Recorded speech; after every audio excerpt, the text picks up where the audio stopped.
It's been a long journey. We had to face many challenges, overcome many obstacles. We've lost a few good people along the way, but here we are. We've reached it. Episode 2. Today on Grinds My Gears, I want to talk about something that's very important to a lot of people, myself included, and that isn't important enough to other people. And if this is something that's important to you, thank you for listening. I do appreciate you. If this is something that isn't important to you, keep listening because this episode was designed with you in mind. I want to tell you why Justice League matters. We are living in a world that's just dominated by good quality comic book films. In this generation, I think it's safe to say that many of us grew up with the Sam Raimi Spider-Man trilogy and, the X-Men franchise and other stuff, the Dark Knight trilogy. And that was good for the most part, But if you look back on previous generations where people had, maybe the Incredible Hulk TV show or Christopher Reeve's Superman movies, or the couple good Batman films and then all the other bad ones. Comic book films have been a staple to entertainment culture. But never have we ever seen something like this, where we have just this incredible world of storytelling.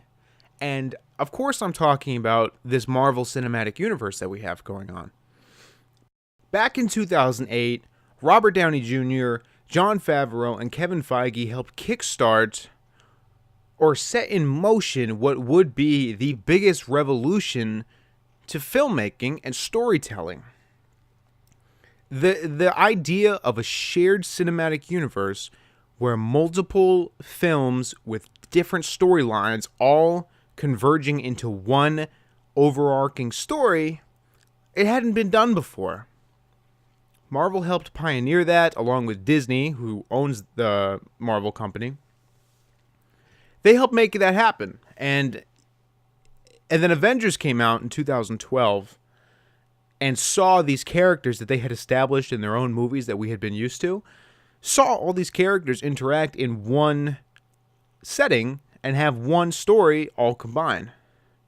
That was, like I said, that was revolutionary. We hadn't seen anything like that at that point.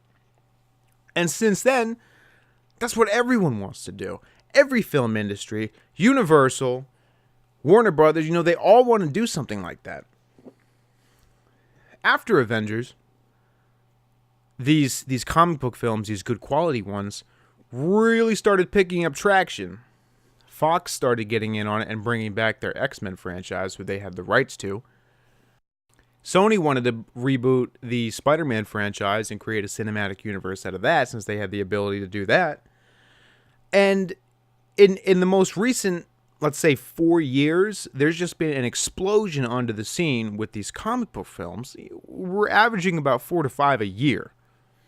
A lot of people are making the statement that we're going to grow tired of it. Maybe. If they stop being good, or they start all being the same, it'll be easy to get tired of them. But that's why you got to change it up. Avengers 2 comes around in 2015. And a lot of people think that's kind of the peak. I've seen a lot of discussion to where everything after that has been kind of downhill for the superhero franchise. Maybe. We're not going to talk about that. Today's episode isn't about the Marvel Cinematic Universe.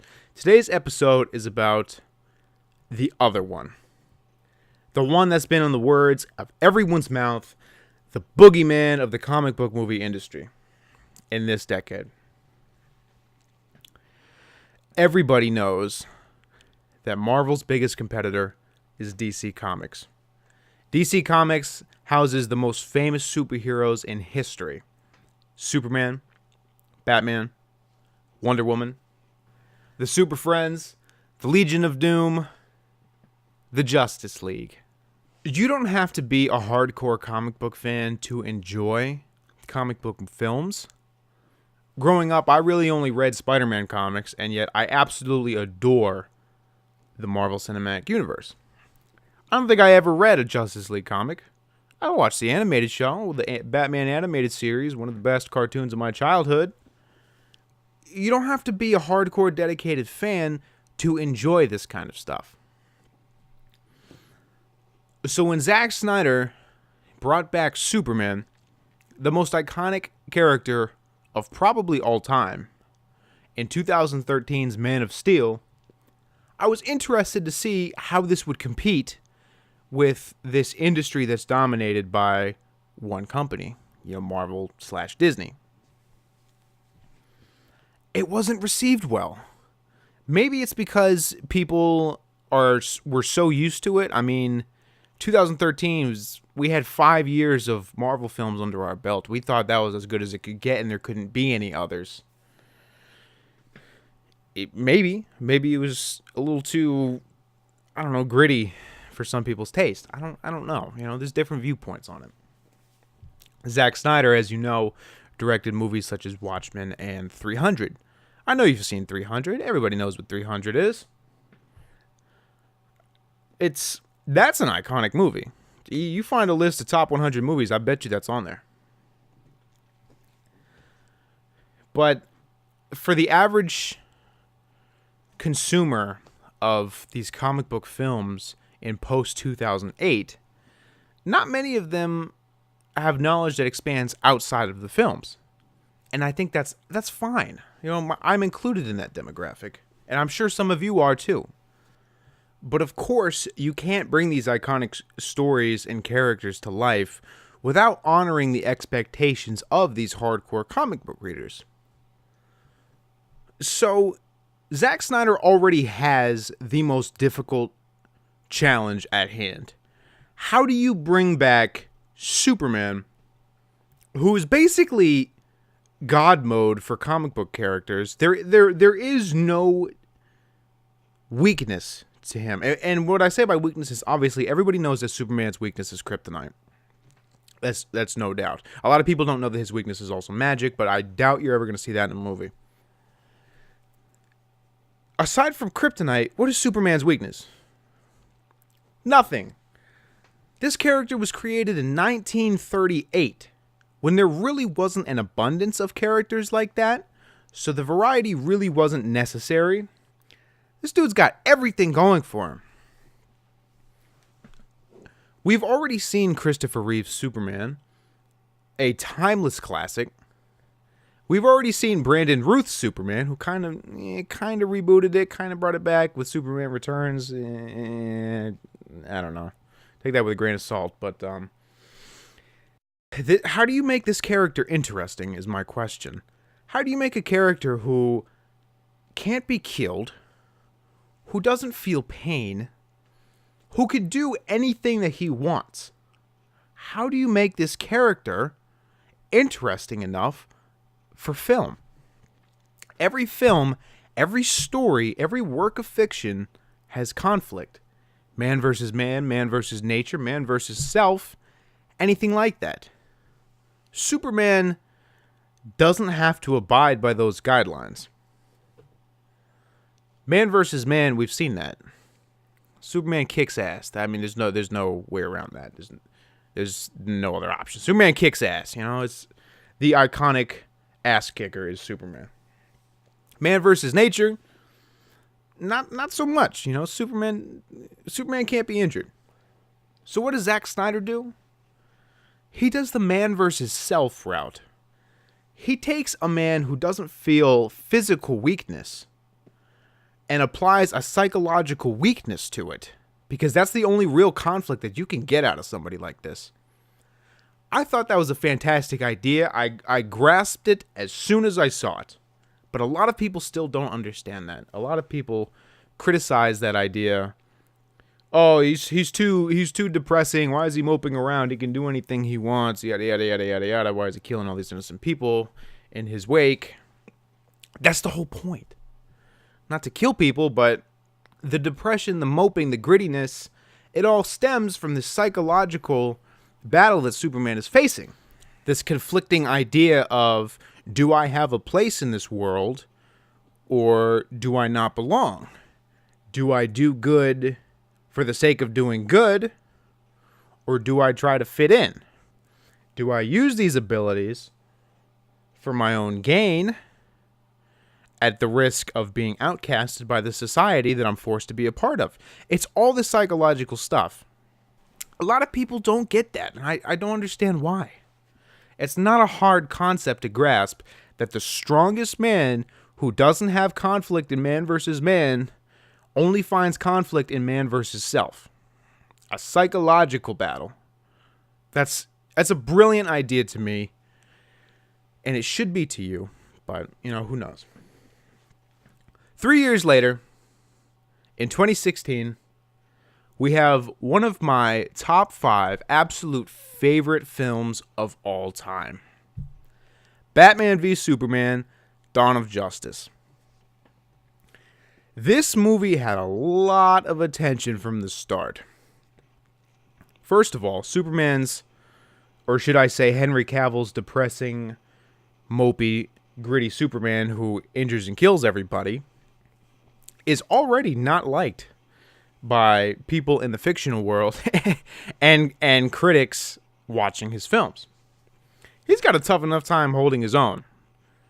But you throw someone like Ben Affleck into the most iconic role of Batman, who's only succeeding Christian Bale by 4 years since his last film,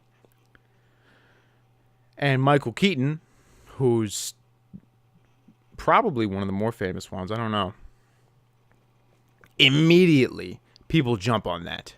They have no idea what Ben Affleck is capable of in this role. Everyone thinks that he's unfit for it. This is such an important role, probably top 5 most important characters of movie history. How you gonna give it to Ben Affleck, This is that guy who was kind of the douchebag in Good Will Hunting, and the douchebag in Armageddon, and the douchebag in a couple other indie movies that you didn't see in theaters. How are you going to do that, But they did it. Zack Snyder believed in himself. He said, hey, this story of psychological struggle and emotion and darkness in a world of vibrant characters, I'm going to make this happen. So this film comes out. It makes $860-something million worldwide. And yet it is iconically bashed as one of the worst superhero films of all time. Not by fans, by critics. If you're listening to this podcast right now, I know you're not a professional movie critic. You're not. You're a fan. Or maybe you're not a fan. Maybe you don't care about superhero films. Either way, you are not somebody who is getting paid to sit through a movie they don't want to see so they can write an article about it so the company can fill it with ads and have people click on it. Critics aren't people who want to see the movie. Critics are people who have to see a movie. That's why critic reviews are almost worthless. You don't identify with critics. You identify with fans. The fans really enjoyed this film. And so, when you read those reviews, you identify with them, there's a good chance you're going to enjoy that film too. The fans don't enjoy the film. You identify with them. They probably got something going for them. You might not enjoy it. That's fine. Not everyone's going to enjoy the same stuff. It's all subjective. There is no objectively good art anywhere in the world. And that's the beauty of art.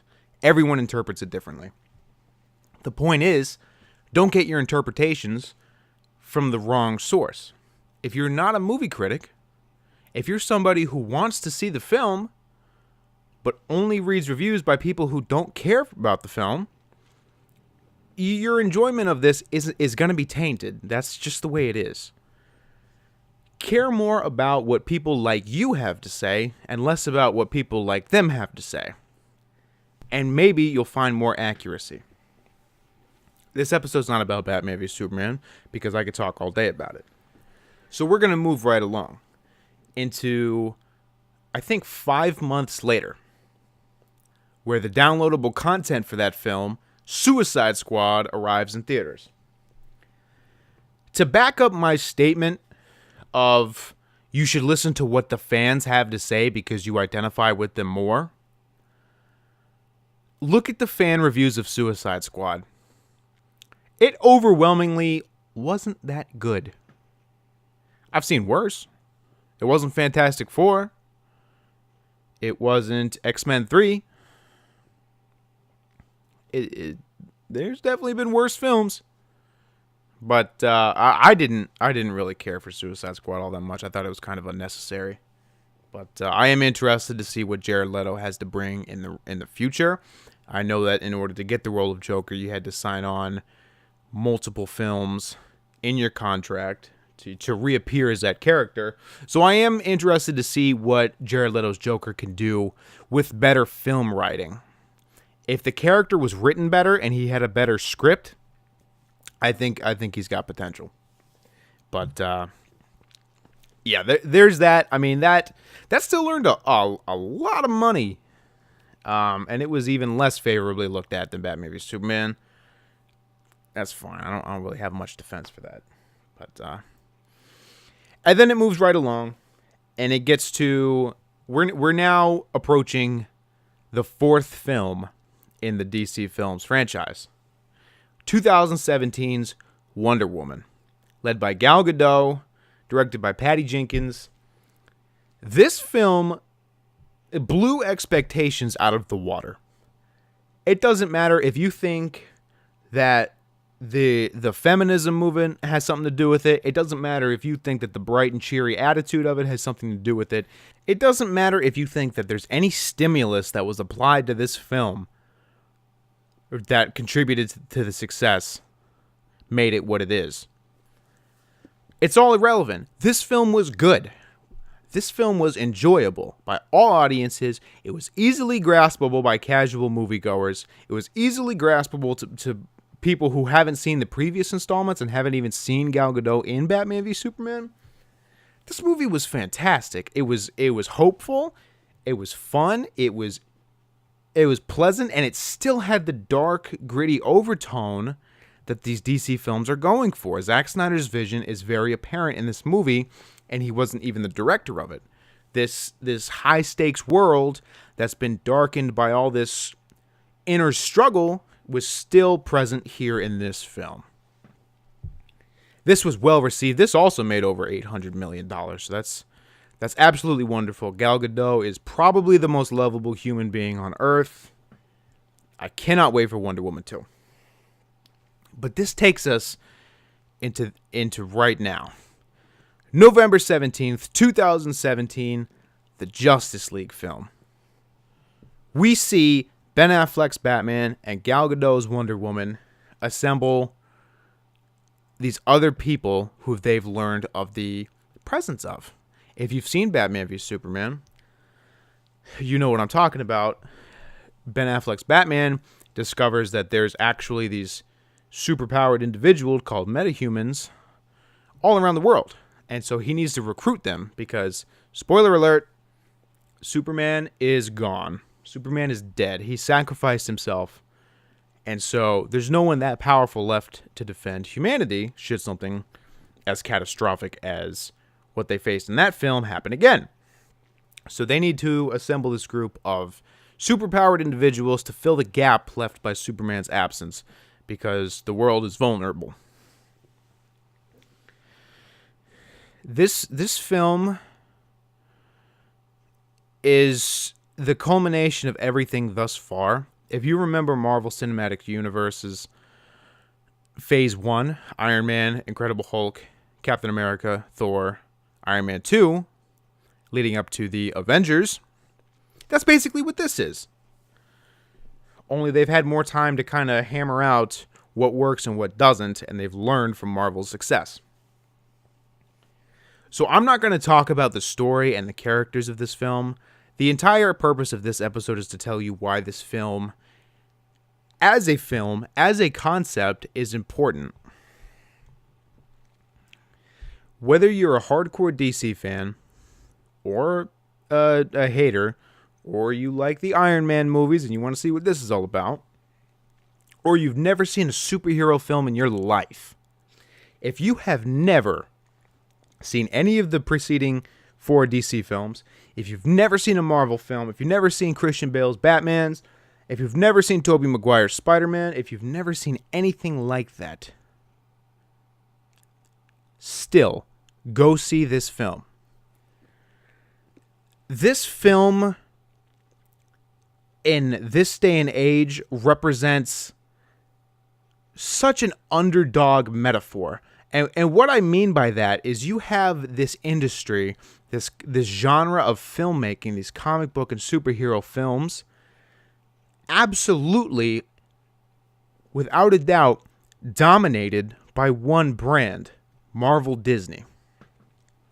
This Marvel Disney is the Netflix of superhero films. I mean, how many streaming services do you watch other than Netflix? You know, this is the go-to. This is the default. This is the Coca-Cola. This is the Netflix. This is the Chevrolet. This is the dominating force in this respective industry. Other competitors have rose to the challenge. Fox, Sony, some other independent ones that really don't have a chance at competing with this. So the only company that could rise to the challenge of facing this one company dominated industry is Warner Brothers, with the rights to DC Comics. The most well-known competitor to Marvel Comics is the only one that can possibly compete with Marvel Studios. If we don't have somebody who comes into the mix late in the game and changes things up and says, hey, I recognize that what you're doing is ultimately successful, and I hope you keep doing it. I just want fans to know that it's possible to do it this way as well, and they can choose. If we don't have that, what do we have? What good are all the Marvel movies if we don't know what else there is? Could you imagine living your entire life only thinking that Coca-Cola was the only soda product there was in the world and having no idea that Pepsi existed? You'd be blissfully ignorant. You would say, hey, you know what? Coca-Cola's good. I'm good with this. Then someone introduces you to Pepsi, and suddenly you have options. You have free will. You have the ability to choose which one is more suitable to your taste. Maybe Coca-Cola is still your preferred brand. Maybe you're more familiar with it. Maybe it's your comfort zone. You want to stick with it. That's totally fine. You're more power to you. Maybe Pepsi comes in and you like to contradict society and be rebellious and go with them just for the sake of being rebellious. That's fine. More power to you. Or maybe you like Pepsi better. That's fine. Go with your gut. Trust your instincts. Whatever you like, whatever makes you happy, that is the absolute most important thing in this world. Without the Justice League film, we could probably live the rest of our lives without DC films in general. If you just remove Man of Steel, Batman v Superman, Suicide Squad, Wonder Woman, Justice League, if you just remove all of that from history and make it never happen, make Warner Brothers never introduce a cinematic universe with these characters, you could probably live a pretty good life. You will be satisfied with Marvel's cinematic universe. You might be happy with Fox's cinematic universe. You could be happy with what you have, not ever knowing that you could change it up. Justice League is important not because of its content, but because of its concept. You need to introduce this competitor to a game dominated by one team. Could you imagine if every NFL season the New England Patriots were the dominating force and won every Super Bowl? You'd probably be happy with that. I think the New England Patriots probably have the most widespread and dedicated fan base of all the NFL teams. And you could probably be happy seeing them win every Super Bowl every year. But if you don't introduce that change-up, that underdog, maybe you don't know what you're missing, you know? Change it up a little bit. Break out of that trance. See that these films don't all have to kind of be the same. You can change it up. You can have superhero films that aren't bright and colorful and cheery and aimed towards kids. You can have them be dark and dreary and more psychologically appealing to a different style of viewer. You can have all these things and just change up the status quo. Now,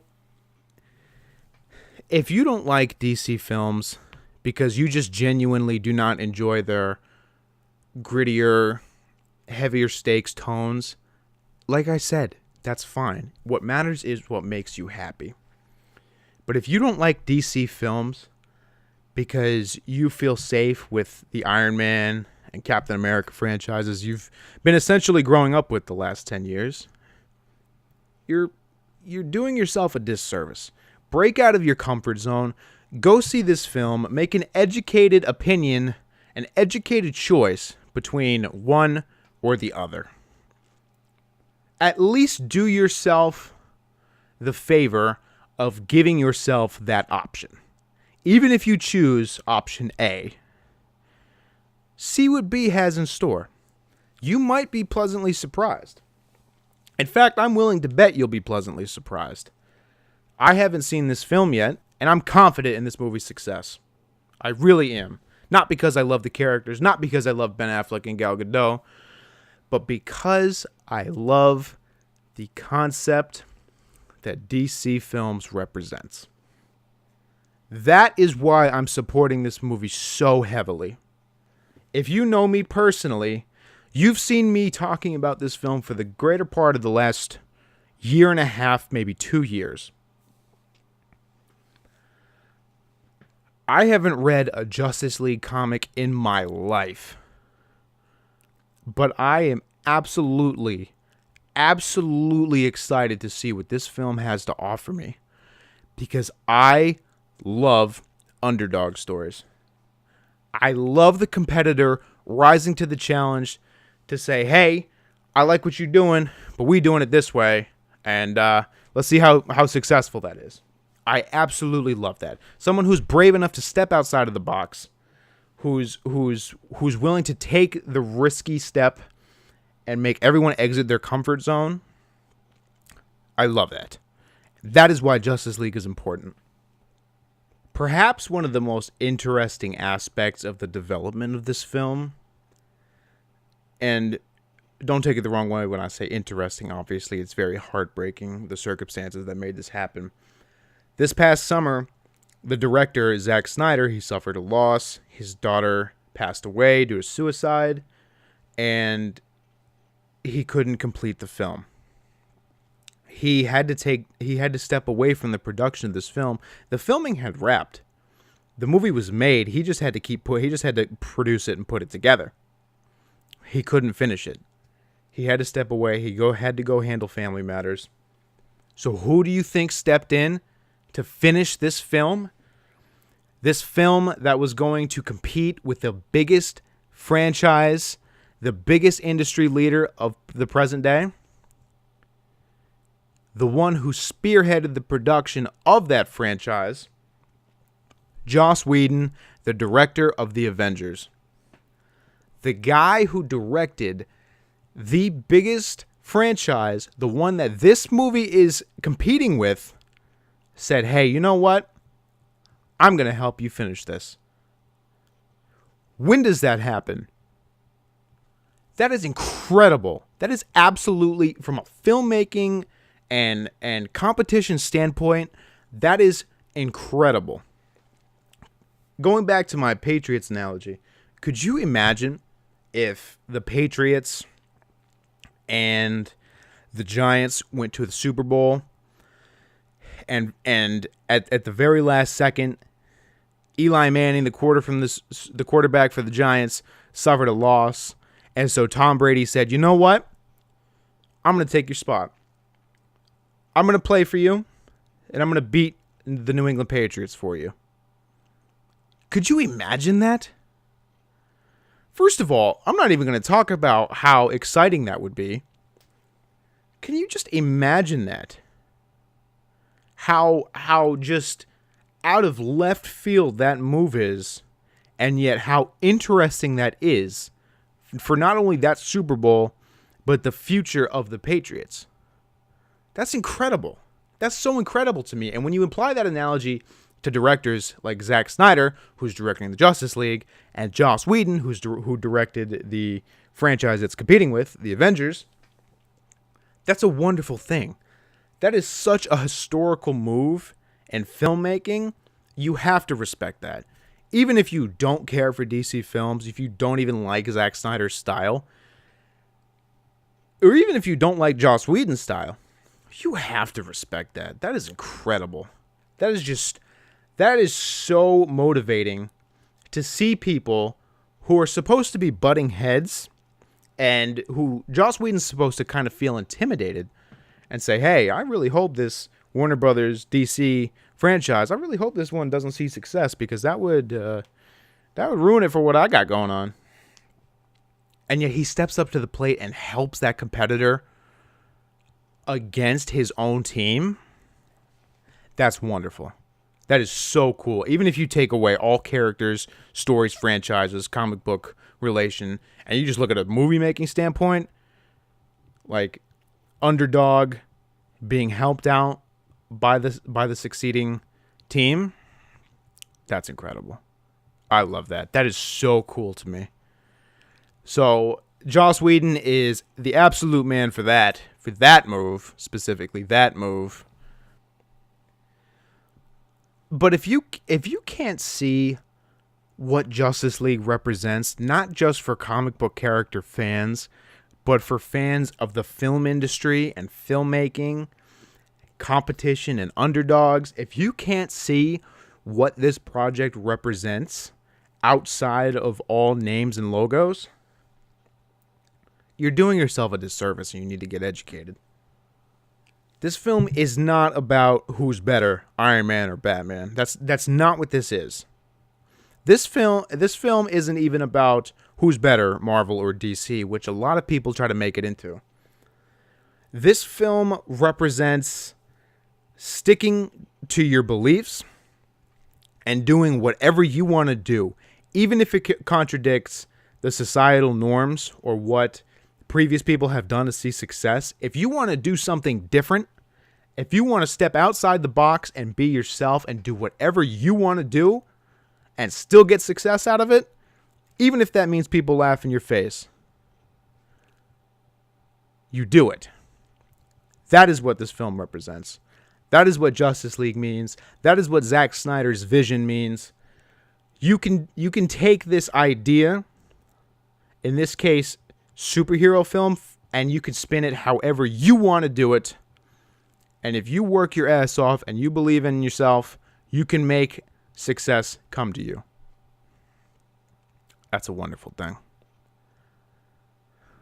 That is why Justice League matters.